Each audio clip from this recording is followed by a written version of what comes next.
আসসালামু আলাইকুম দর্শক বন্ধুরা, আপনারা সবাই কেমন আছেন? আশা করি ভালো আছেন। আমি দোয়া করি ভালো থাকেন। আজকে আমি অবস্থান করতেছি নরসিংদী জেলা বেলাবর থানা পাটুল ইউনিয়ন নন্তারামপুর চৌরাস্তা মোড় জামে মসজিদের মাঠে। এখানে আমি এবং আমার অত্র এলাকার মুরব্বিয়ান, পাশাপাশি এই মসজিদের তাবলিগে জামাতের সাথী সহ সকলকে নিয়ে আমরা এখানে একটি মিলাদ ও দোয়া মাহফিলের আয়োজন করেছি। আমাদের অত্র এলাকার একজন রশিদ ভাই আছেন, মানবিক মানুষ। ওনাকে আপনারা সকলেই চিনেন। উনি একজন গার্মেন্টস শ্রমিক।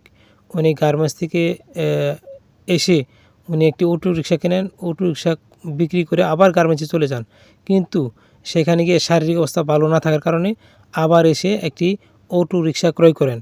এখন এই অটো রিক্সাটি ক্রয় করার পরে আজকে আমরা এখানে একটি মিলাদ ও দোয়া মাহফিলের আয়োজন করেছি।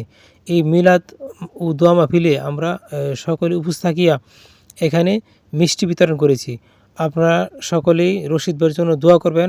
রশিদ ভাই যেন এই অটো রিক্সা চালিয়ে পরিবারের সদস্য নিয়ে ভালো চলতে পারে, এবং সকলের প্রতি দোয়া চেয়ে আজকে আমাদের এই মিলাদ মাহফিলের আয়োজন করা হয়েছে। সকল সুস্বাস্থ্য কামনা করে আজকের মতো এখানে বিদায় নিচ্ছি। আসসালামু আলাইকুম।